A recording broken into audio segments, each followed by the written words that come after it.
Bom, uma boa tarde a todos. A paz do Senhor, né? Jesus Cristo. Estamos aqui hoje com mais uma palavra aqui para nossa edificação, para o conhecimento, para o que estamos vivendo hoje. E essa passagem aqui fala do livro de Daniel. E aqui mostra mais uma revelação que Daniel fez para os tempos, naqueles tempos, né, do rei, né? Daniel capítulo 5. Daniel revela a escrita na parede. Muito tempo depois, em certa ocasião, o rei Belsazar, protege o rei, ofereceu um banquete para 1000 dos seus membros da corte, e com eles bebeu muito vinho. Enquanto desfrutava com avidez da bebida, Belsazar deu ordens expressamente para que lhe trouxessem as taças de ouro e de prata que seu pai, Nabucodonosor, tinha expoliado do templo de Jerusalém, a fim de que o rei Belsazar e seus nobres mais chegados e suas mulheres e concubinas bebessem dessas taças preciosas. Essas taças, amados, de ouro, prata, eles trouxeram de Jerusalém quando a Babilônia invadiu Jerusalém e tomou, né? Tomou as riquezas, as taças que eles usavam, e roubaram do templo.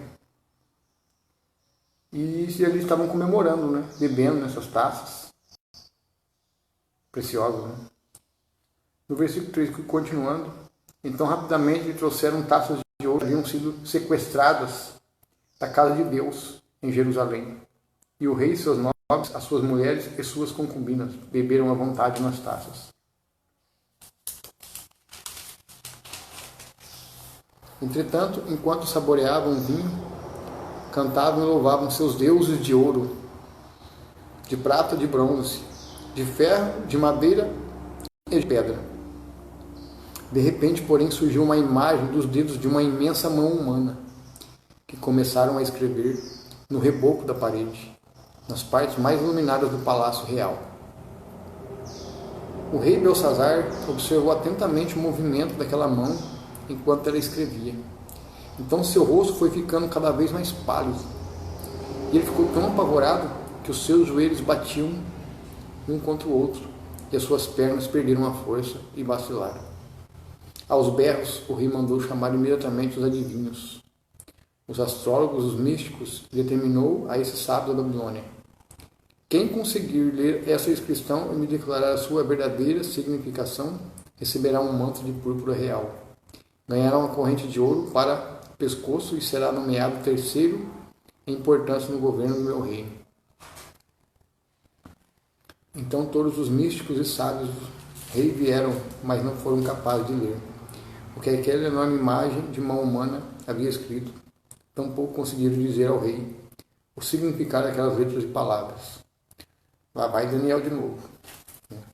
Como sempre, Daniel é o judeu, né, temente a Deus, para revelar mais uma dessas que os reis sofriam, né, sonhos, mensagens. Diante dessa situação, o rei Belsazar ficou completamente perturbado e amedrontado, e seu semblante ainda muito mais pálido. Todos os seus convivas e os membros da sua corte também estavam aterrorizados. Tendo a rainha mãe ouvido os gritos do rei e dos seus nobres, entrou na grande sala. O banquete lhe acudiu, dizendo: o rei vive para sempre. Não te perturbem os teus maus pensamentos, nem se desfaleça a tua fisionomia. Eis que há no teu reino um homem que tem o espírito dos santos deuses. Na época do teu pai, o rei Nabucodonosor, todos consideravam um homem iluminado, dono de rara inteligência, prudência e uma sabedoria como a sabedoria dos deuses. Nabucodonosor, teu pai, quando exerceu seu reinado, constituiu o chefe dos magos, dos adivinhos, dos encantadores, dos astrólogos e de todos os místicos. Comprovou-se que esse homem Daniel, a quem o rei dera o nome de Beltesazar, foi enquinhonhado com extraordinário raciocínio e também com uma especial capacidade de interpretar sonhos. Ele solucionar enigmas e mistérios. Então aqui a gente vê, né? Daniel sempre foi o cara que tinha raciocínio, tinha sabedoria para revelar. Nada que fosse da capacidade dele humana, né? Mas sim de Deus, Alá, o Deus do céu, que revelava para ele, né? Ele orava, jejuava, e Deus mostrava para ele tudo, os sonhos, e mostrava para ele, assim para ele falar para o rei. Ordena que Daniel seja chamado. Ele com certeza te revelará o segredo e o sentido dessa escrita na parede. Então, sem demora, Daniel foi revelado à presença do rei. Foi levado, né? O rei indagou a Daniel: És tu, Daniel, um dos cativos de Judá, que o rei, meu pai, mandou trazer das terras de Judá? Ouvi dizer a teu respeito que o espírito dos deuses habita em tua pessoa, e que em ti se acha uma luz, conhecimento extraordinário, sabedoria.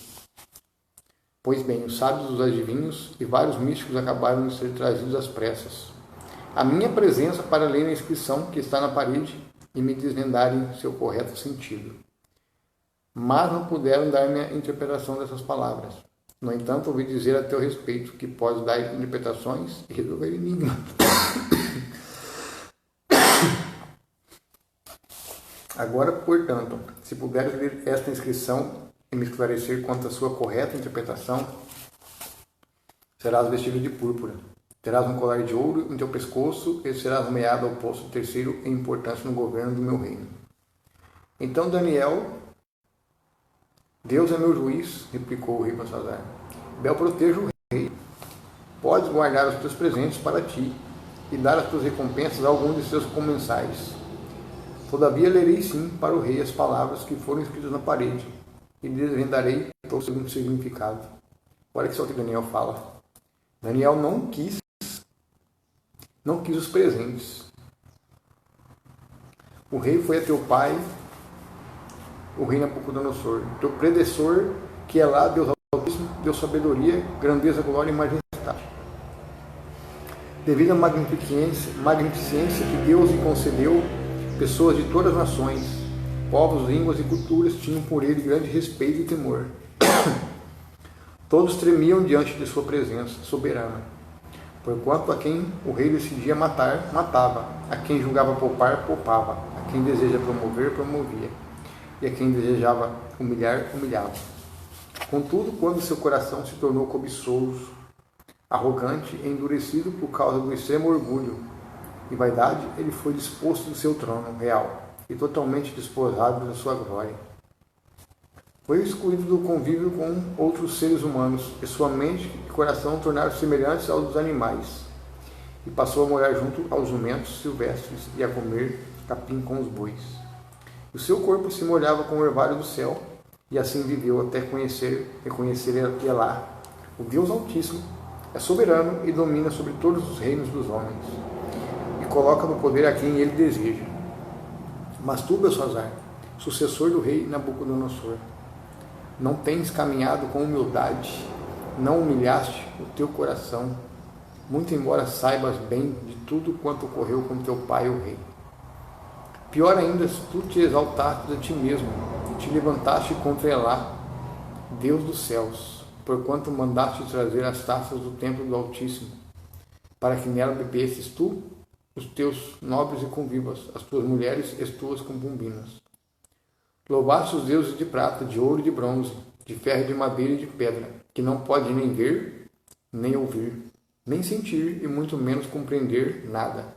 E não glorificaste o Deus que sustenta em suas mãos a tua vida e controla todos os teus caminhos. É o que Daniel falou. Tu se levantaste contra Elá, né? Levantaste contra Deus adorando ídolos de ouro, de bronze, de ferro, prata, madeira. E é o que hoje nós vemos, né, nessa nação, como em outras partes do mundo. Quantas crenças religiosas não existem, né? Quantos deuses os homens não têm levantado? Deus Mamão, a deusa da Aparecida. Você vai ver lá no hinduísmo também, cada país tem um deus. Então, o ser humano hoje, ele continua nas mesmas práticas que esse povo fazia, né? Vive na idolatria. E hoje isso nós vimos hoje no dia a dia, né? As pessoas idolatram Aparecida, Tem cidade aí que levanta um padroeiro, que o padroeiro fez um milagre. Então a idolatria do tempo daquele tempo nós vivemos hoje, né? Nós vivemos hoje. Por isso ele mesmo me enviou aquela mão que viste, a fim de escrever diante de ti a perseverança, a sentença que precisa saber. Uma sentença. Aquela mensagem, aquela mão escreveu na parede, é uma sentença para o rei. E as palavras que foram escritas formam a seguinte frase em aramaico: Mene, mene, tekel parsim. Este é o significado dessas palavras. Mene, mene. Deus avaliou e contou os dias do teu reinado e decretou o seu fim.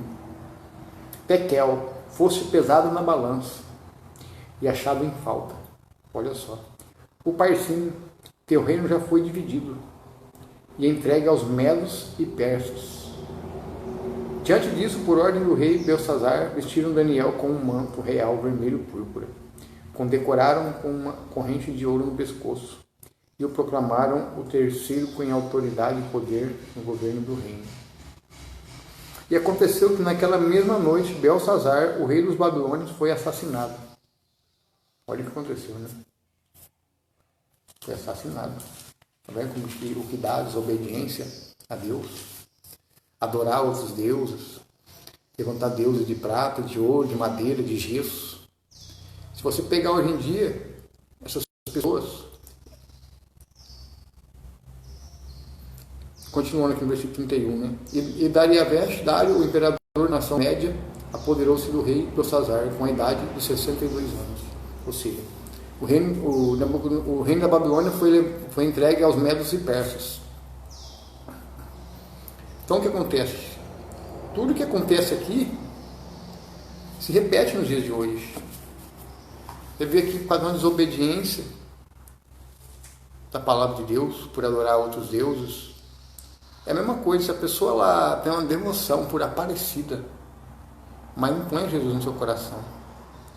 É devota Aparecida, não, eu sou devota Aparecida, eu sou devoto de Santo Agostinho, eu sou devoto de Santo Expedito, eu sou devoto de padroeiro tal. Isso aí, amado, isso é idolatria. Deus não se agrada. Deus permite, né, a pessoa ser enganada pelo espírito do erro, achando que aquilo ali faz milagre, acende vela, presta culto. Então acaba vivendo no pecado, muitas vezes não percebe por falta de conhecimento da palavra, né? Por causa da ignorância. Agora, quando a pessoa conhece e continua no erro, Deus vai pôr na mão. Vai permitindo ficar doente, permitindo ficar fraco. Por quê? Porque idolatra deuses, idolatra homens, idolatra criaturas, né, os animais, idolatra pessoas. E olha o que aconteceu com o nosso governo, na nossa nação. Olha o que aconteceu com o Bolsonaro. Por quê? Por que Deus permitiu que o Bolsonaro perdesse? Deus poderia não ter permitido. Mas acontece por quê? Por causa da desobediência. As pessoas desobedecem. Levantaram o Bolsonaro no altar das igrejas, começou a misturar com política, a vida espiritual. Igreja é para cuidar da parte espiritual das pessoas. Igreja é lugar para adorar o Deus vivo, o Deus do céu. Aí as pessoas vão lá levantar homens nos altares. Isso é idolatria, isso é desobediência. Está aí o resultado. Agora vamos ser governados por um ímpio. E aí? Por causa do quê? Por falta de conhecimento. Idolatria. Aí agora os mesmos povo que idolatrou o Bolsonaro vai idolatrar agora o futebol. Atrás do futebol. É assim que acontece. E nós vivemos a mesma coisa que acontece aqui no livro de Daniel, capítulo 5. Então o povo não aprende, o povo não se arrepende. Que nem assim, vamos supor, uma imagem, vamos pegar da Aparecida, né? Que é uma deusa, a padroeira levantada por mãos humanas. Todo mundo conhece a história de onde surgiu a imagem da Aparecida. As pessoas vão lá, levam roupa, consagram, comete o erro da idolatria. Ou seja, consagrando sua vida aos demônios, a espíritos malignos. E aí? Depois não sabe o que lá na frente. Tem adultério, é um vício em droga, é um vício naquilo, por causa de desobediência, por falta de conhecimento da palavra, as pessoas estão perecendo hoje. As pessoas estão se tornando igual às imagens. As pessoas vão secando, vão murchando, vão morrendo por causa da idolatria. Por quê? Porque colocou uma deusa dentro do seu coração, em vez de colocar Jesus. Por isso que eu falo, amados, Jesus está às portas. Ainda há tempo de buscar o Senhor Jesus Cristo. Jesus Cristo é o único caminho. Ele é o único que nos leva ao Pai. Então é a Cristo vivo, ressuscitado dos mortos. Se você tiver o Espírito de Cristo dentro da sua vida, amado, pode o mundo desmoronar, você vai prevalecer. Se você tiver Cristo como o Senhor da sua vida, pode o mundo, pode vir toda dificuldade, toda tribulação, toda circunstância, mas você vai permanecer em pé. Você vai permanecer em pé. Pode vir peste, pode vir guerra, pode vir fome, mas você vai permanecer em pé. Por quê? Porque você tem Cristo como o Senhor da sua vida. Não é Aparecida, não é Maria, não é padroeiro tal, padroeiro fulano, não. É Cristo. Jesus Cristo, Cristo vivo, Filho do Deus Altíssimo, que está no céu. Tendo Ele, amado, você vai se manter firme até o fim. É como Jesus fala, né? Que no fim dos tempos, né? O justo viverá pela fé. Aquele que permanecer firme até o fim, esse será salvo. Até o fim, até que se cumpra a volta dele. Olha que interessante. Não é mais fácil, gente, a gente viver em obediência a este livro aqui, ó. Seguir. Eu sei que não é fácil. Não é fácil. Não é fácil perdoar. Não é fácil quando a pessoa te dá a tapa no lado do rosto e oferecer a outra. Não é fácil. Muitas vezes você ser humilhado, muitas vezes você ser injustiçado, muitas vezes pessoas criando situações, armando laços, tentando te degrenir sua imagem, degrenir sua pessoa, o caráter. Quantas pessoas não têm essa maldade? Pessoas que fazem obras de feitiçaria, de macumba, para tentar te destruir. Olha aí, amados. Olha a maldade do ser humano. Olha onde chega a maldade. Mas por causa da desobediência. Então, se você tiver em Cristo, pode vir o que for. Você vai permanecer em pé. As pessoas vão ver. Esse cara serve realmente o Deus vivo. Cara, tudo que eu faço para essa pessoa dá errado. Todo laço que eu armo para essa pessoa dá errado. Nossa, eu faço obra de macumba para aquela pessoa, não acontece nada com a pessoa. Por quê? Porque se você tiver Cristo, se você tiver revestido da luz de Cristo na tua vida, pode vir o que for, nada vai te atingir. Nada. Porque o Senhor é a luz da tua vida. Por isso que Jesus fala, arrependei-vos. Ele chama os arrependimentos dos pecados. Abandonar todo tipo de obra. Feitiçaria, macumbaria, prostituição, adultério, idolatria, mentira, falsidade, roubo. Abandonando, amado, essas práticas, Deus ele te guarda. Por isso que é importante viver em obediência. Porque só vivendo em obediência, sendo lapidado, sendo refinado, você vai suportar tudo que estão vivendo hoje. Você só vai suportar com Cristo dentro da sua vida. Senão, amados, você vai sucumbir. Vai sucumbir. Amém? Então fica aí de exemplo nessa passagem de Daniel 5, para a gente usar como referência o que acontece quando as pessoas andam em desobediência à palavra de Deus, vivem da maneira que acha que é melhor. Meu corpo, minhas regras, faço o que eu quero com o meu corpo. Não é assim, amado. O teu corpo é templo do Espírito Santo. É templo de Deus. É por isso que as pessoas sofrem porque querem. Sofrem porque querem. Sofrem porque querem. Amém? Então, que Deus abençoe mais um dia, mais um fim de semana. Que essa palavra fique aí de reflexão para as nossas vidas. Para nos refletir o que estamos fazendo na nossa vida. Para que possamos andar na palavra, em obediência e santidade. Porque só assim veremos a Deus. Só assim chegaremos até o fim e suportaremos até o fim. Então, que Deus abençoe. Uma ótima tarde abençoada. Um bom sábado a todos. E que Deus abençoe as famílias de cada um aí.